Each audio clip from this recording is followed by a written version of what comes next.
Hi, everyone. I am Joanna Sinwell. I am on the board of our local NAMI affiliate, and I'm hosting today our Lunch and Learn. We're going to be talking about acceptance and commitment therapy, which is a wonderful topic that I am excited to learn more about. I'm going to introduce our speakers. Jenna Adamowicz is a fifth-year doctoral candidate in the clinical psychology program at the University of Iowa. Her broad interests include clinical science and clinical health psychology. Jenna was recently selected by the Association of Contextual Behavioral Science for the Student Spotlight Program for her research, clinical, and volunteer humanitarian efforts in the ACT Contextual Behavioral Science community. Jenna's research mentor, Emily Thomas, is also here. She's a clinical assistant professor in the Department of Psychology and Brain Sciences, an ACT peer-reviewed trainer and director of the Thrive Lab, which we're going to hear more about. So please take it away, Jenna, and we'll let other folks join in as they can. Thank you so much. It's really a pleasure to be here today and talking about ACT and how it can help us move towards a meaningful life. So thank you for that beautiful introduction. This basically hits all the points that we had included.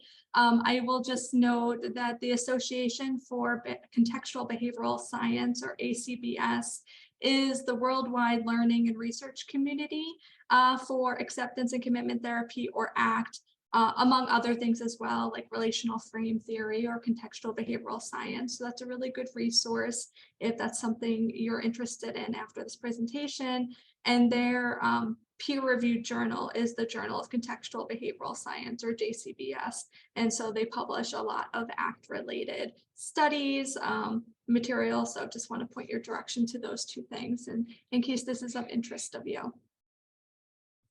And so this is just a brief overview of how we organized our talk. So first, we'll discuss the overarching goal of ACT and how it is targeted in therapy. And then we'll touch on briefly the empirical support for ACT. And then we'd like to spend some time doing experiential exercises. And so ACT is best experienced rather than taught. And so doing some of those exercises together, I think, will be really meaningful. And then we'll provide some references for ACT providers in Iowa, as well as other books that might be of interest to you. And then we plan to leave some time at the end for discussion and questions. And so just to get started, here is the timeline to where ACT comes into play. And so starting in the 1950s, we have behavior therapy. And so this is therapy that was used for behavioral modification, or really for behavior change, so getting people to behave differently. And then in the 1970s, this moved to a more cognitive behavioral approach. And so most of you are probably familiar with CBT. And so this added components of cognitive change, so how we could be aware of our thoughts and how we could potentially replace our thoughts from ones that are more irrational thoughts to more rational thoughts. And then in the 1990s, we have what we call the third wave movement, which introduces more acceptance and mindfulness-based processes on top of the cognitive behavioral components as well. And so it's kind of like this layering that came about. And so ACT is where you would find this kind of third wave approach. And so that's how you might see it described in the literature. And so what is ACT? We'll talk about it more in the middle of the presentation, but it's an empirically supported treatment for a number of different conditions, including things like depression, anxiety, chronic pain, OCD, substance use psychosis, and many more. ACT is a transdiagnostic therapy, and so it's not targeting one specific condition or syndromes, and is actually used across these things. And so someone could present with multiple conditions or symptoms like depression and anxiety and chronic pain, and ACT can be a useful treatment for them. And kind of the underlying notion of ACT is that experiential avoidance is causing human suffering. So our tendency to try to avoid things that are unpleasant is causing us to suffer. And so the overarching goal of ACT is called psychological flexibility, and it is to create a rich and a meaningful and a full life while accepting that some pain will inevitably come along, right? Because that is a part of the human condition, that is being human, is we're going to experience pain. And so with psychological flexibility, we are trying to teach our clients as clinicians, or clinicians in ACT try to apply these things to ourselves as well, to be present in the moment, to be open to our experiences, and these are either pleasant experiences or unpleasant experiences, and to choose our actions or our behaviors, so what we are doing, in line with our personal values or our chosen values. And so like I had mentioned before, with ACT, the idea is that experiential avoidance of unpleasant experiences is the cause of human suffering. And so culturally, through the media, through movies, television, we receive this message that we can and we should be able to control negative affective states, right? And so if we're feeling down, we're told to just cheer up or kind of grin and bear it, push through, and get better, right? And then the medical model for therapy often revolves around eliminating what we might consider pathological emotions or cognitive events, right? And so going to treatment to reduce symptoms of anxiety or depression, or to stop thinking kind of irrational thoughts. And we paradoxically, what ACT posits is that kind of trying to suppress these thoughts and suppress these emotions paradoxically can lead to this self-amplifying loop. And so there's two common metaphors that we use in ACT for this idea. One, you could see kind of on the screen, this image of someone in a tug of war, right, with this monster. And it's a little hard to read, but on it, it has some of those internal unpleasant experiences that we might all be able to relate to, right? So there's sadness, anxiety, worthlessness, self-doubt, and trying to be constantly in a tug of war with this monster to get them to fall kind of in that hole, to get rid of them, putting a lot of time and energy into that and not a lot of time and energy into the things that are important to us. Another metaphor for this could be if you were in a swimming pool, right, and you had a big kind of beach volleyball, right? And you can imagine the volleyball is those same unpleasant thoughts and emotions, and wanting to get rid of them or suppress them. So you're trying to push them under the water, right? You're trying to hold them down. And when you're doing that, if you've ever had this experience of trying to hold a ball underwater, your whole body has to be on that ball, right? And when you're doing that, there's lots of other things that you're not doing. You're not swimming. You're not playing games with your friends. You're not getting out of the pool to jump in and do a cannonball, right? All your time and attention and energy is just trying to push this ball down. And inevitably, what ends up happening is you can't do that forever. And usually the ball will flop up and maybe hit you in the face. And so the idea, again, is that trying to suppress or avoid or get rid of all of these thoughts and emotions actually leads to making them get worse. And that's where you're putting all your time and energy. And so here is a nice kind of figure that a student who worked with Dr. Thomas created to think about all the different ways that we as humans try to suppress or reduce these thoughts and emotions and other unpleasant experiences, right? We could try to escape them or just deny that their existence is even there, try to spend a lot of time eliminating them or stomping them out, creating parameters to potentially control these thoughts or emotions. Sometimes we might be just resigned to them and let them take over, let them win, or try to tolerate them. And what acceptance and commitment therapy would argue is if we are able to really accept these things as part of us, it gives us a little bit more freedom to move. And so the overarching goal of acceptance and commitment therapy and psychological flexibility is to behaviorally pursue our values while accepting what shows up and being able to do that while living in the present moment. And so two important features of this are willingness and acceptance.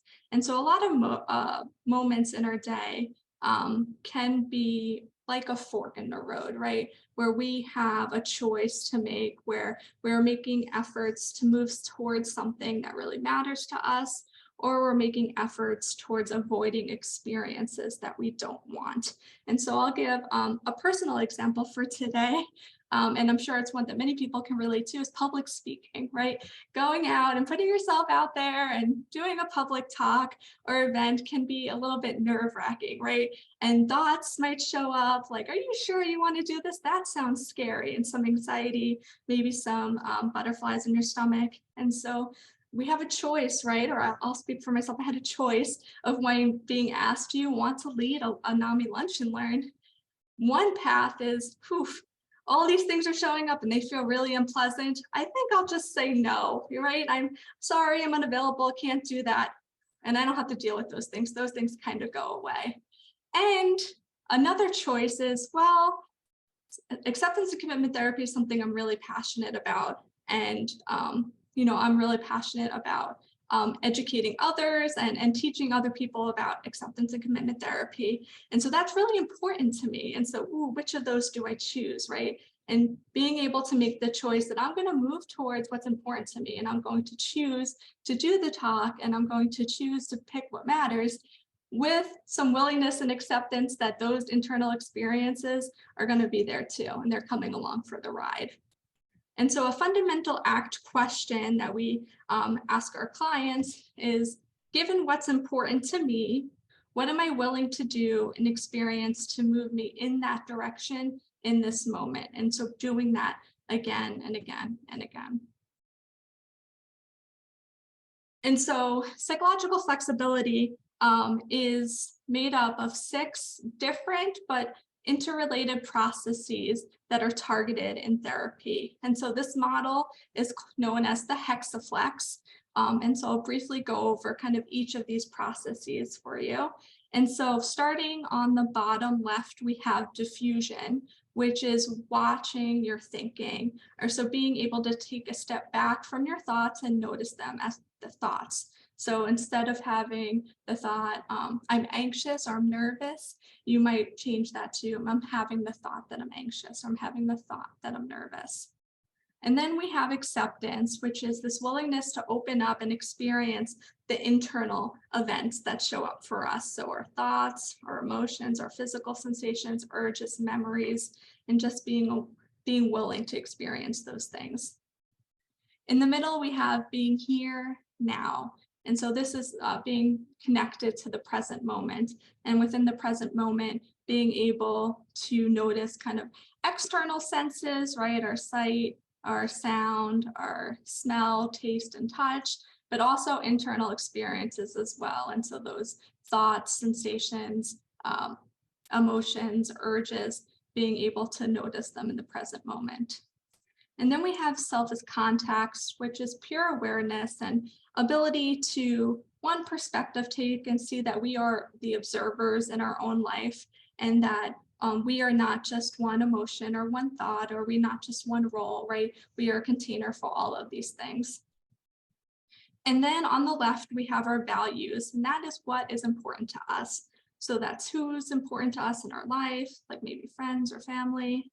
It's what's important to us, maybe physical health, mental health, education, those kinds of things. And it's qualities of action, the kind of person we want to be. So maybe we want to be kind, generous, strong, fierce. That's our values. And then committed action is doing what it takes, what we can do that moves us towards those things that we have chosen are important to us. So altogether, those are psychological flexibility. And then in the literature, these are often broken down into what we call 3 different pillars of openness, awareness, and engagement. And so moving forward, that's how we're going to talk about the psychological flexibility processes. And I'm going to hand it over now to Dr. Thomas. Awesome. Thanks, Jenna. So as we think about these things, I want to encourage you to experience these things, like Jenna said, that these things are kind of best felt and noticed from our own experience rather than necessarily things we like learn about or memorize or things like that. So don't worry if some of those words Jenna mentioned seem, far afield. That's okay. Um, so openness, awareness, and engagement. We're going to start with openness. So Jenna talked a little bit about this idea of acceptance and willingness, but if we think about kind of what differentiates humans from animals, we have this ability to make sense of things with language that we're maybe not so sure that animals have, right? So as we're experiencing things, say we're out for a walk, we might be constantly narrating in our mind the things that we see of like, oh, that's an interesting plant, or like, oh, that's a weird smell, right? And sometimes this can be really helpful in terms of pointing out danger. If I walk outside and I see a lion, I might run, or I might run back indoors. And I don't have ever had to have had an experience with a lion where they chased me or things like that to know that that would be dangerous, right? And that's the advantage that we have with language as human beings. And unfortunately, that language can also work as a bit of a double-edged sword, where it keeps us safe in some circumstances, but it can also not help us as much when we use that same response to things like stress or fear or anxiety, right? So when we run from those things, unfortunately, it gives us relief in the short term, but in the long term can exacerbate the very thing that we're trying to avoid. And so, from an ACT perspective, what we would work toward is feeling those things or approaching some of those thoughts, emotions, sensations, things like that, um, in service of the things that matter. And so, it's not I can feel everything just as a rule or I have to, but feeling things because it would be important. So, for example, if you can imagine an individual with chronic back pain, they might be really hesitant to move because of the pain that shows up when they get up and do so. And some of the thoughts that say, like, oh, you can't do this, you should just sit back down. And if it were really important to play with kids or grandkids or get out back on the basketball court with friends, those things might be worth feeling the pain for, right? And with this process, sometimes we can get really stuck as human beings on those thoughts. And I think of some of them as kind of frequent flyers that lots of human beings, including myself, will have things like, I'm not good enough, or I don't know enough, or things like that, where all of us have those kind of pesky voices in our mind telling us what we should and shouldn't do. And sometimes just taking a step back and noticing them as thoughts. So like Jenna said, like I'm having the thought that I'm not good enough. It's slightly different than I'm not good enough. It sounds much less declarative. And even that slight bit of separation can kind of free us up to make a more intentional choice rather than letting the thought decide for us. Okay. Now thinking about awareness. So you may have heard of the term mindfulness in other types of approaches, and certainly there's many apps and things like this available to practice mindfulness. But if we think of awareness as paying attention on purpose, so I'm going to choose to be in this moment, I'm going to notice the things around me in the external world, and I'm going to notice what's showing up internally. That's the sort of thing that we're trying to cultivate from an ACT perspective. So this doesn't have to look like meditation, though if folks are interested in meditation, this is certainly a way to build that skill. But something I'll often ask people to do is just notice their five senses. So notice 5 things they can see, 4 things they can hear, and so on, with the goal of bringing our attention to the here and now. I notice, at least for myself, that I spend lots of time in the past or in the future, even if my goal is to be in the present more often. And so this is kind of a continuous work in progress for each of us. And I think something that takes consistent practice, similar to other, health behaviors that we might engage in, like exercise or eating mindfully, brushing our teeth, things like that. This is something that we have to do very intentionally to continue to cultivate that skill. The other piece of this is noticing why we're doing what we're doing. And so you might ask, why would that be important? A lot of the time we're focused on, what needs to be done, checking things off our to-do list. But if we stop and step back and ask, why am I doing a particular behavior? It can often help flesh out that fork in the road that Jenna was talking about, where we've got our values on one side, the things that are really important and we can kind of feel in our heart or in our gut, and then the things that we don't want. And what we found is that the more that people tend to spend on the things they do want, those values, the bigger life can feel. And the more we spend trying to get rid of the stuff we don't want, life can start to feel small, or we feel like we have less behavioral choice. Importantly, with awareness, this is kind of a non-reactive or a non-judgmental awareness that we're trying to cultivate. So this isn't, I can't believe I did that, or things like that. What we're trying to do is kind of step back and take like an observer perspective. So imagine yourself in a movie theater, kind of watching your life play out on the screen. It's not to judge, it's not to respond, but just to observe, take in, and almost ingest it as data or information of like, okay, I can use that to do things differently next time. Okay, and then lastly, we have engagement. Thanks, Jenna. So the engagement is both clarifying the things that are important to us at our very core, right? So who are the people that come to mind as being most important? What are the things that you really feel like, oh, I can't live without those things. They fill me up so much. And then the qualities that we want to embody. So the things that you'd want your closest friend or family member to say about you, what you'd want someone to put in a letter of recommendation about who you are as a person and the things that you stand for. The other way we'll get at this is having people think of like an 80th or 90th birthday party, and someone stands up to give a toast, and what would you like them to say about the way you've lived your life? And these qualities are really a cool source of conversation because they cut across different domains. So for example, for me, being kind is important. And I don't just want to be kind to family and friends. I want to be kind to the person who is pouring me a cup of coffee, or to the people that I work with, those sorts of things. And so they cut across all the different people and things that are important to us. And of course, just talking about these things isn't enough, right? We've got to put the rubber to the road with our actions. And so consistent and flexible behaviors kind of make up this repertoire of what we're trying to build in terms of pursuing our values. Now you might be thinking, I don't know that I can pursue my values 100% of the time, all the time. You're absolutely right. I can't either. But the goal is to maybe kind of shift the balance from, I was doing this some of the time, maybe I wasn't even noticing that I was doing it, to like, I'm doing this on purpose more often than I was before. And what we find is it can kind of have a snowball effect where these things can build upon each other over time, where doing these things can be really satisfying. And so then we build more and more skills to continue doing this. The other important thing to note about these is they're not always easy, right? So it doesn't always feel good to pursue our values. An example I often use is like visiting a friend in the hospital. That can be really, really challenging to see somebody that you love suffering, and it can be really important. And so sometimes pursuing our values leaves us feeling maybe more satisfied than pleasant or happy.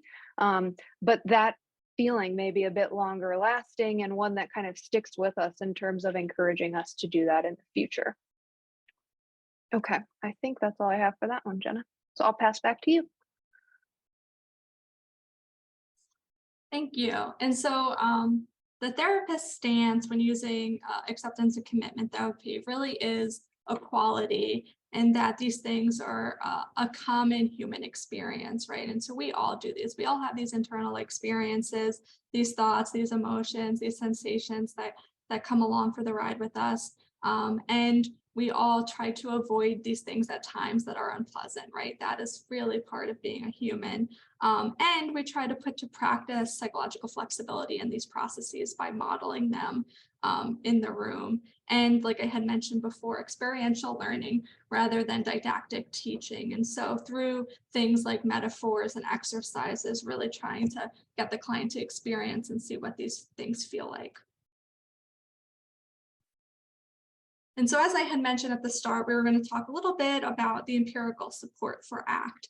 And so as of December 2022, there have been over 1,000 randomized controlled trials on ACT, or the different components of psychological flexibility. And so there's a lot of research out there looking at ACT across different conditions and in different modalities. And so I'm just going to briefly touch on some of the meta-analytic support for ACT. And so for those who may be unfamiliar with meta-analyses, what these are is someone like a researcher would decide that they want to look at the effectiveness of ACT, say, for depression. And so systematically, they would do a review of all the studies that have looked at ACT for depression that meet their inclusion criteria. And then they would take the data from those studies to do their own study to basically aggregate those findings and find out whether or not ACT is useful for, say, depression. And so there's been a lot of meta-analyses in ACT and across different things. And so what we have found is ACT generally is helpful for things like chronic pain, tinnitus, depression, psychosis, OCD, anxiety, work stress, etc.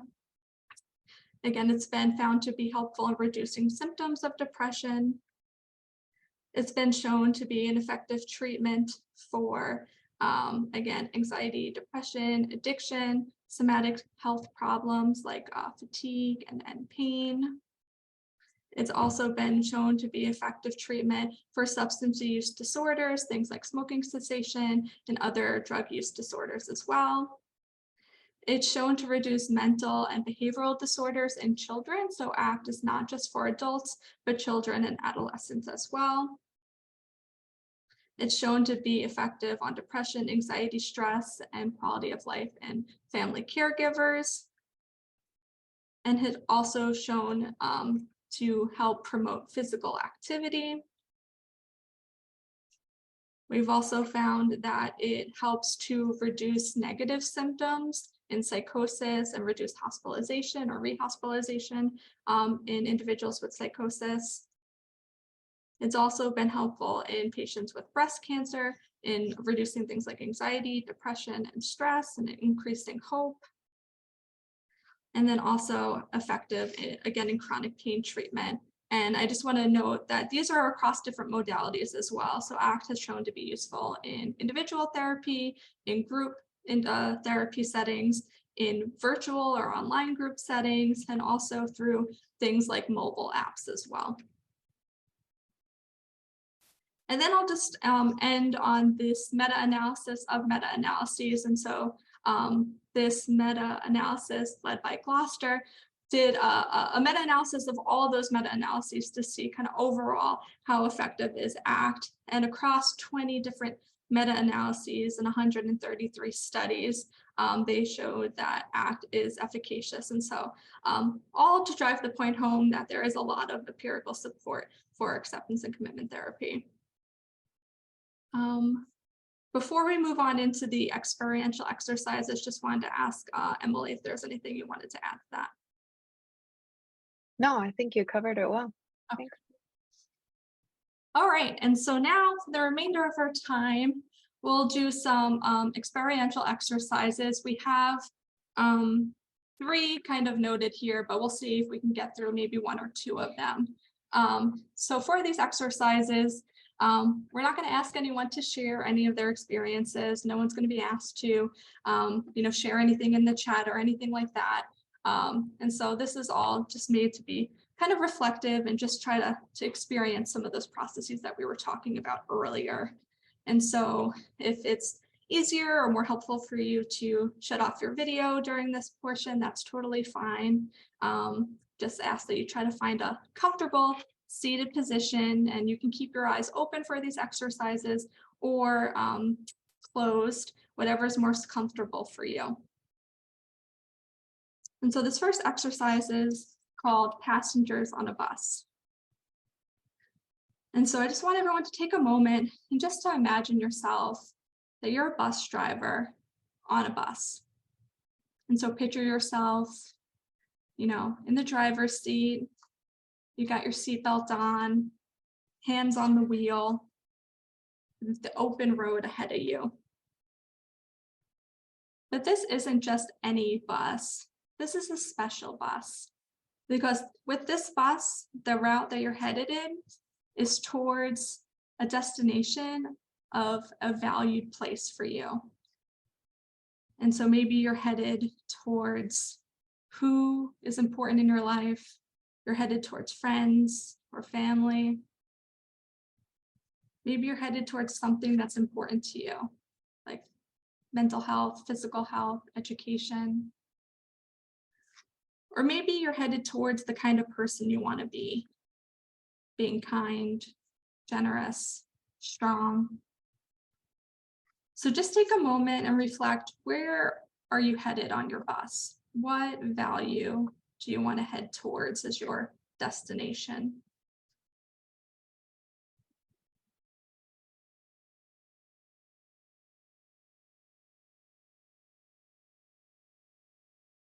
And just a note, your job here, simply as the bus driver, is just to move towards that destination. And of course, as a bus driver, you're not alone on this bus. You've got a bus of passengers who are your thoughts, your emotions, your physical sensations, your urges, your memories, and your other life experiences that have collected over the years. And maybe some of these passengers on your bus are really pleasant. They get on, they greet you kindly, they take a seat, and maybe they just quietly look out the window as you are driving toward this valued destination. And some of these other passengers might be more unpleasant. Maybe some of these other passengers are a bit more noisy and a bit more unruly. They might be things like anxiety. And maybe when this passenger gets on the bus, they start chiming in your ear about what if we are headed in the wrong direction? What if this is the wrong choice? What's going to happen? Or maybe the passenger is your inner self-critic, and they get on the bus and they're saying, this again, you don't know what you're doing. You didn't get there last time. Or maybe your passenger is some sadness and is saying, what's the point? Why bother? And so just take a moment and to reflect maybe who the passengers are on your bus as you're trying to head to this destination.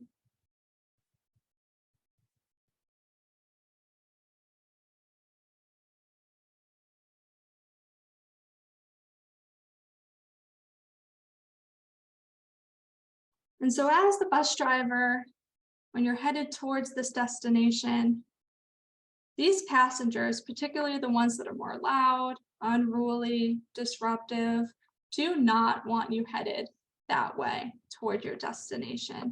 And they are trying to distract you and pull your attention away. And so maybe they are standing up and kind of yelling at you, right? Getting really close to your ear. What are you doing? What if? And you have all of these things going on. And so as the bus driver, there are a couple of things you can do in this situation, right?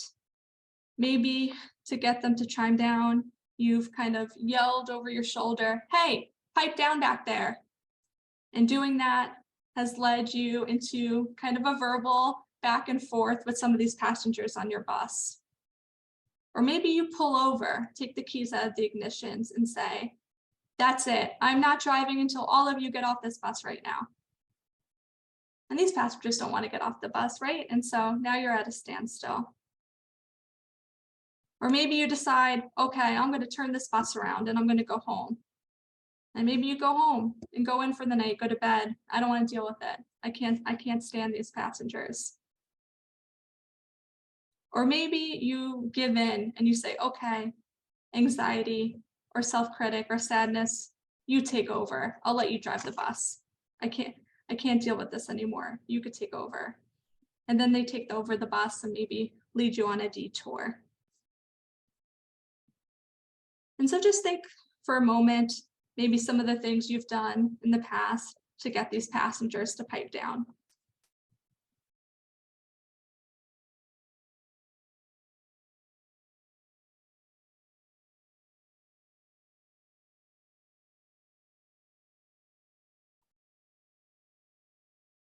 And now, I just want you to imagine for a moment, what would it be like if you did something else? what would it be like if you decided that I'm going to move towards this destination? I'm going to move towards this value that I set out for. And it doesn't matter what these passengers are doing or saying behind me. And so maybe you start to drive and these passengers are loud and they're really trying hard to get your attention, especially as you initially begin to just move towards your value. And eventually, maybe what you notice is they're still making some noise and they're still chiming in, but over time, as you continue towards this value destination, maybe your passengers get a little bit more quiet. And maybe they get a little more unruly. Maybe they take their seats. And maybe they're there with you. They're still on the bus. You haven't kicked them off. They haven't gone off. They're not driving. You're the driver. But maybe they just come along as you head towards this values destination. And just take a moment to imagine what that experience might feel like if you move towards this destination with your anxiety, with your self-critic, with sadness, or any other passengers on your bus in tow, and kind of a willingness to experience their chatter in the background as you move towards something that's important to you.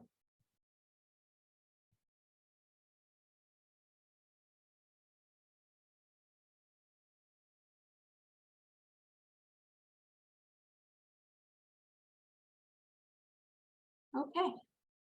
And so that is the conclusion of passengers on the bus. First, thank you all for your willingness to experience that with me. And now I'm going to hand it over to Dr. Thomas again, and she will be working on an exercise known as a moment of sweetness or the sweet spot. Yeah, and quickly, I'm gonna put a picture of that that we use as a worksheet in the chat in case folks are interested. The interesting thing I've always found with the passengers on a bus is, we're never done, right? Like as it relates to our values, we've kind of always got more to do, and so we'll often kind of think of that distinction between values and goals as goals are things that you can kind of check off your list, right? But if being kind, my example of a value, is important to me, I never get to really check that off. There's always more kind of kindness to give. Though I can, kind of see that happen.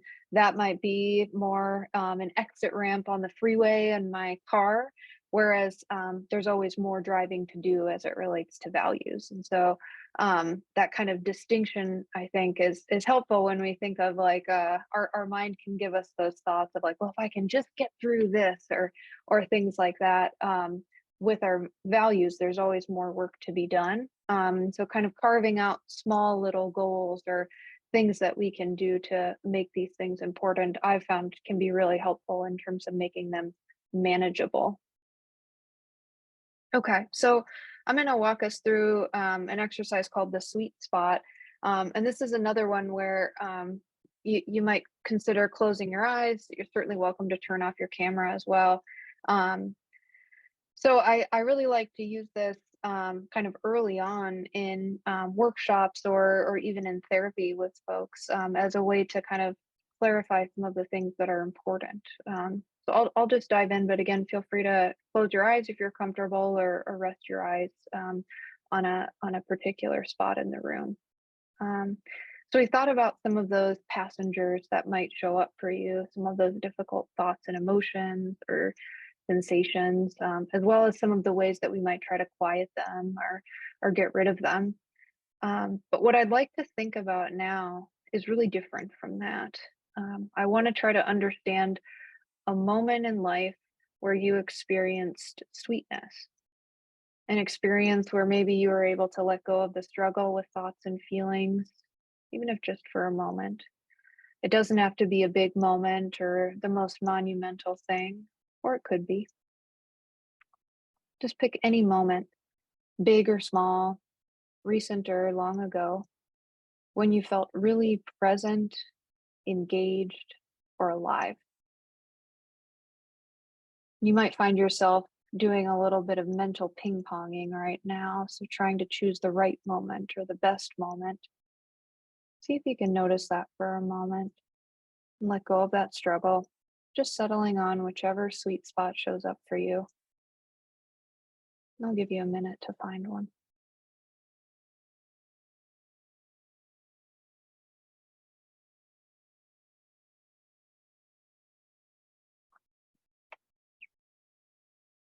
Okay. Now I want you to take a minute to really notice all of the details that were present in that moment, using the senses in your mind's eye. What were you seeing? How did it appear? Was anyone there with you? How did others around you appear? What could you hear?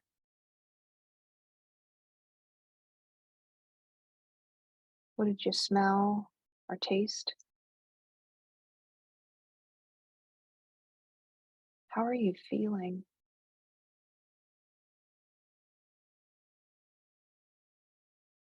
Were there particular thoughts going through your mind? Were there things you noticed in your body? And once you've got the image, I'd like you to jot down a few notes if you have a pen and paper or even on your phone, noting the details of this sweet moment.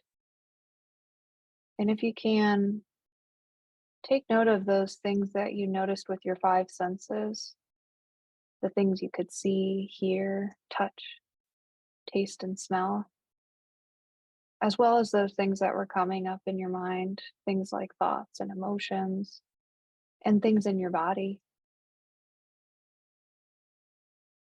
The goal here is to give voice to that sweet moment, just kind of letting it pour out from you as if you took a glass of water and just poured it out.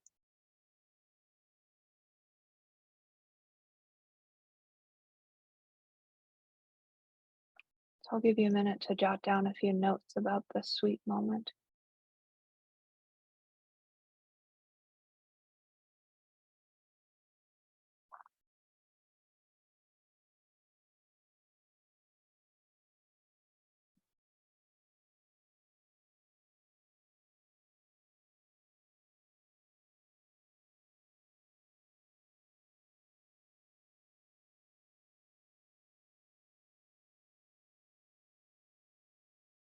Okay, and if you're willing, just step back for a moment and consider what this exercise tells you about the things that might matter most to you in life.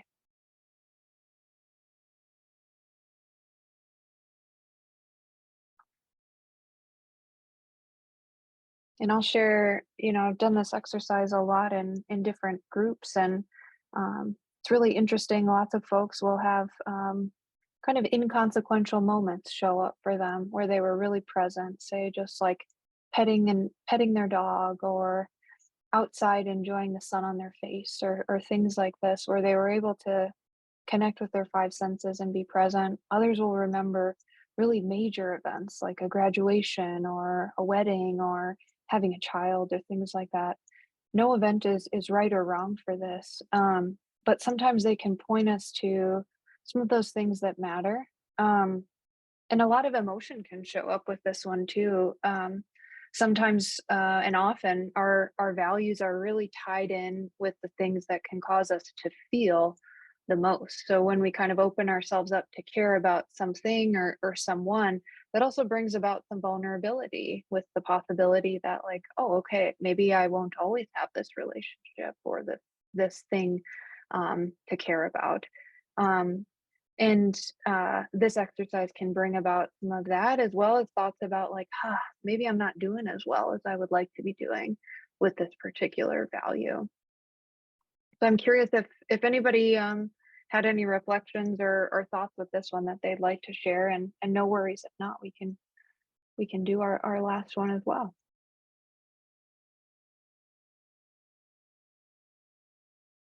Okay, and feel free to throw thoughts in the chat as well. Jenna and I will keep an eye on that as we chat.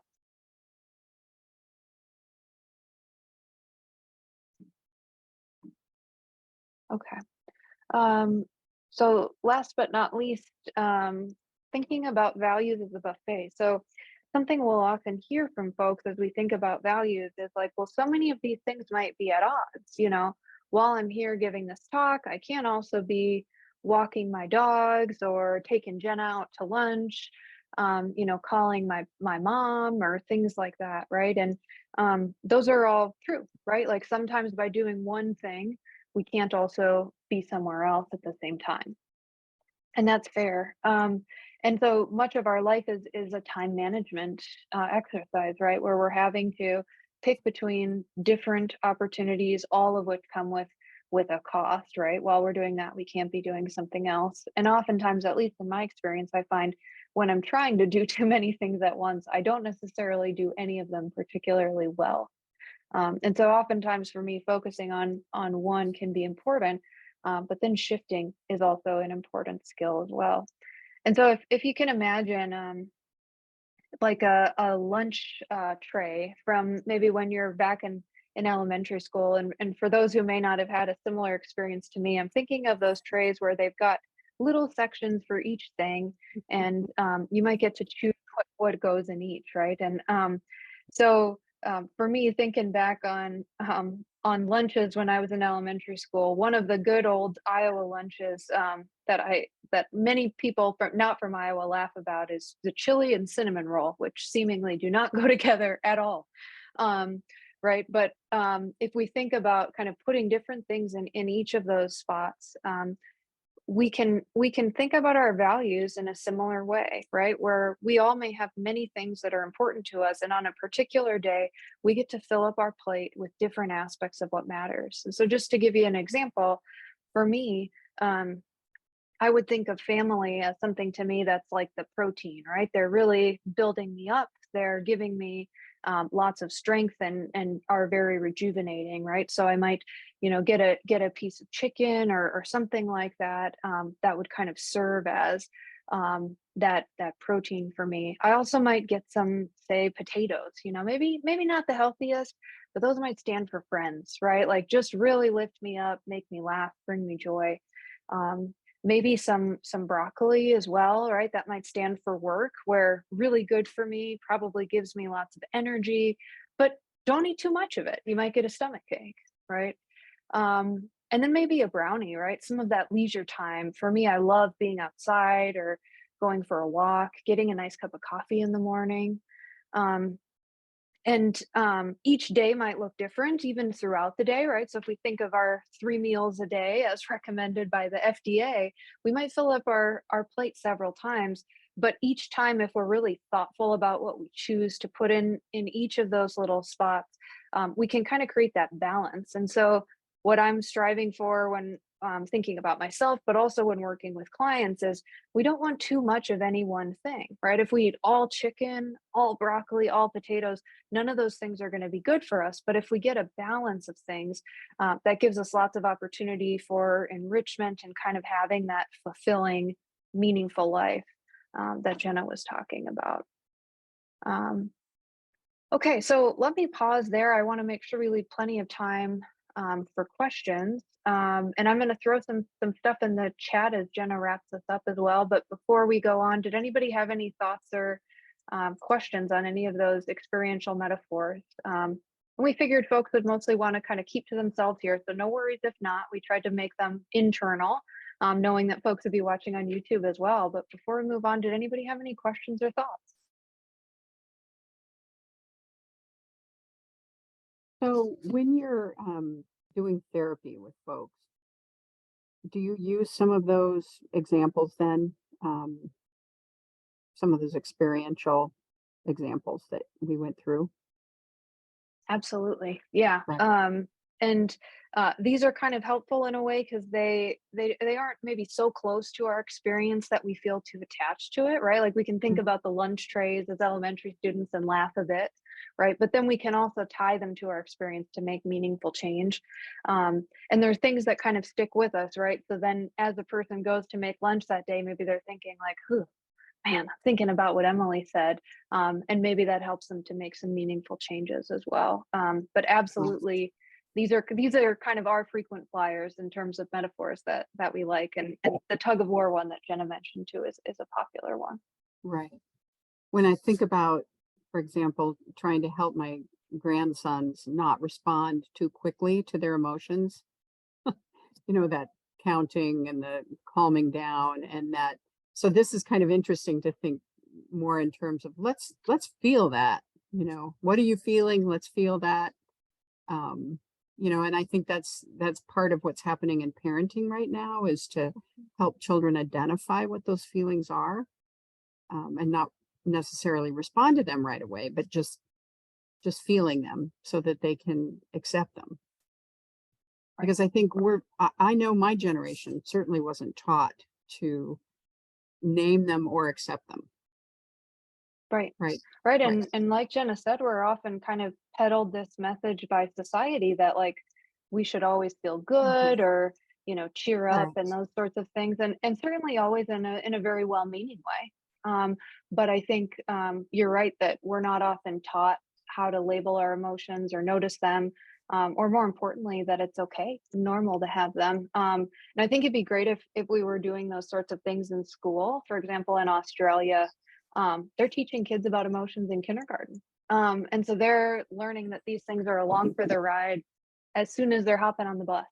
And so they're getting these things kind of baked in with their math and English and other subjects as well. Right. So Social I think, emotional learning, right? right, exactly, We exactly. know that's good. It's Yeah, unfortunate that it's getting a bad rap right now, because it is. It is. you can't learn when you're just simply reacting, right? Right, So yeah, exactly. So very learning to interesting. embrace some of these things, or approach them rather than kind of that human instinct, or the kind of our Mhm. only tool that we're born with. But yeah, thanks for your comment. That's really helpful. Okay, and so I'm sure when you all joined today, you weren't thinking you would be getting some homework or home practice, and we really encourage you to do a bit of home practice and reflecting on some of these exercises that we did today. And so I encourage you to think about which of these pillars maybe you'd like to put a little bit more attention to over the next week, right? So we talked about openness, and in experiencing the internal experiences that show up are anxiety, depression, sadness, thoughts, emotions, physical sensations, all those things, and kind of a willingness to experience them. And so if that is where you think you would like to put a little bit more attention this week, think about the passengers on the bus exercise that you did, and think about choosing one activity that's going to move you north or move you towards that value destination over the next week. And just notice simply what passengers are coming along for the ride. If the awareness pillar is more where you think you want to put some attention, and those external senses and the internal senses, and just being in the present moment, then think of the sweet spot or the moment of sweetness exercise that Emily led you through. And over the next week, I would encourage you just to observe in the present moment, maybe a sweet moment that's occurring. And again, sometimes these could be really big things, but other times they could be really, really small experiences. And try in the present moment to experience that, kind of noticing the sight, sound, touch, taste, and smell, and also noticing some of those internal experiences as well of our thoughts, emotions, physical sensations. And then finally, if engagement is where you'd like to put a little bit more attention this week, and your values and the actions that you would do to move you towards those values, think of the values as a buffet, and maybe take a moment to take stock of what your place looks like this week, and then choose to engage in one activity that you would like to give a little more attention. So kind of what on your plate would you like to have a little bit more of? And then, of course, as I had mentioned earlier, taking moments to think, given what's important to me, what am I willing to do and experience to move me in that direction in this moment? So just something to think about over the next week or so. And so if you're interested in learning more about ACT, here are just some resources that we have. So there are books by Steve Hayes, Spencer Smith, and Russ Harris, Getting Out of Your Mind and Into Your Life, The Happiness Trap, and Reality Slap. And I believe Emily might be sharing some other resources in the chat. And so the Happiness Track author, Russ Hayes, has a lot of free resources on his website, including some experiential exercises like mindfulness, audio tapes. He also has some really great videos that walk you through some of these metaphors as well. And so I encourage everyone to look at those. And then here's just some information about ACT providers in Iowa. And so I'm at the University of Iowa, and our Carl E. Seashore Psychology Clinic is the in-house training clinic for the PhD program here. And we have student therapists who are trained in acceptance and commitment therapy. And so the contact information is there. And then also on the ACBS website, they have a portal where you could find an ACT therapist or practitioner, and you could search by state. And so under Iowa, there's over 20 practitioners currently listed. So that's another resource for finding an ACT practitioner. And then finally, I just wanted to include some of our contact information. So I have my email address there, Dr. Thomas's email address, as well as the Thrive Lab, which Dr. Thomas is the director. And so just ways that you can contact us for more information or questions. And that is all we have. So thank you so much, and kind of want to open it up for some questions and discussions. I have one more, and that is how mainstream, you mentioned there were 20 practitioners in Iowa. So do you think this is becoming more mainstream in certainly psychology education, in clinical supervision and practice? I think so, but in my experience, I'm only here, right? So we have Dr. Thomas here, we have an ACT lab, and it seems like there is, it is building traction. So it's one of the newer therapies, right? Because it's been around since the 1990s. And we now have a lot of support for ACT. And so I think kind of the inclusion of acceptance and mindfulness into these kind of empirically based treatments is more of what we're seeing. Emily, you're kind of nodding, right? In agreement? Oh, absolutely. Yeah, I think lots of folks are seeking out ACT training. I think it's highly sought after in terms of like when people are applying to internships or things like that. I think lots of folks want to learn about it. And I think, you know, of course, we're in Iowa where I think we have a shortage of providers too. So I think 20 is a good number, and we'd love to see that increase. And I think, like Jenna said, lots of people are maybe more integrating mindfulness and acceptance versus calling themselves like an ACT therapist. But I think, you know, we know that lots of these things overlap. And so it might sound a little bit different, but look the same in practice. And so I think lots of the mindfulness-based approaches are very similar to ACT and would provide a similar experience. But these are folks who've specifically said, like, I'm ACT trained. And so we can kind of vet them that way. But I'm happy to talk with folks offline too, if I can be helpful in finding a provider who would be a good fit for somebody.